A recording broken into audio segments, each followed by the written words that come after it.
Okay, so we're back in Tomer Devorah. This is day 18. So high, and you'll see why it's high in a minute here. So we're in chapter 3, and this is dealing with the attributive Chochmah. So furthermore, one's compassion should extend to all creatures, and he should neither despise nor destroy them, for the supernal Chochmah spreads over all of creation.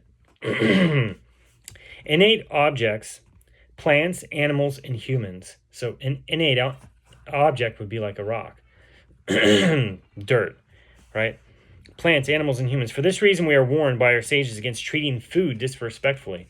The Kabbalists, they actually, there's people that they will gather up the bread, the crumbs of the bread for Erev Shabbat, and they'll save them to eat them. They don't like sweep them into the trash. They gather up those crumbs. For this reason, we are warned by our sages against treating food disrespectfully. This is a proper concept. For just as the supernal Chochmah does not despise anything that exists, and again, Chochmah is wisdom, since everything is created from it, as it is written, you have made them all with Chochmah, or wisdom. This is Psalms 104, verse 24. So, too, a person's compassion should be upon all the creations of the Holy One, the Blessed One. For this reason, Rabbi Yehuda HaKadosh, Rabbi Yehuda, the Holy One, was punished because he did not have pity on a calf that hid by him. So it was time to slaughter the calf, and the calf ran away and hid under his cloak. And he said to it, "Go, you were created for this purpose." He didn't have pity on it. It says in Bava Metzia 85a, suffering which derives from the aspect of strict judgment came upon him. Think about that. Suffering which derives from the aspect of strict judgment, or Devorah, came upon him. For only compassion shields against strict judgment. Only compassion shields against strict judgment. That is an absolute key that we need to remember. Only compassion shields against strict judgment. So thus, when he had mercy on a weasel and said his compassion is upon all his creations, this is Tehillim 145, verse 9. He was delivered from strict judgment. This is Rabbi Yehuda. For the light of Chochmah spread over him, and his suffering was removed. Similarly, one should not disparage any creature that exists, for all of them were created with Chochmah, with wisdom. If you look at it, the leaf of, a tea leaf, it's like, you can think, well, it just looks like any other leaf. But we use it across the world for health and healing. There's so much wisdom in that leaf, in that tree, right? Similarly, one should not disparage any creature that exists, for all of them were created with Chochmah. That rock was created with Chochmah. There's rocks I have on this desk right over here. They're so beautiful. Like, it's just so amazing just to even comprehend how this rock formed. Then to understand the purpose and direction of all the herbs, all the weeds, stuff that people consider weeds, that we just throw out and destroy and burn. Nor should one uproot plants or kill animals unless they are needed. One should choose a noble death for them using a carefully inspected knife in order to be merciful as much as possible. So this means, like in the idea of shechita, or slaughter, ritual slaughter, you use an extremely sharp knife, because like if you ever had a paper cut, it's like, wow, like, did I really get cut? And it doesn't hurt. It doesn't necessarily hurt.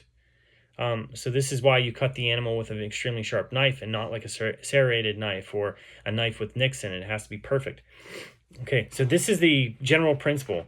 Having pity on all existence, not to ruin them, is contingent on Chochmah. So you actually have to have a level of Chochmah, or wisdom, to even understand, like, what you should do to interact with this world, to interfere in this world.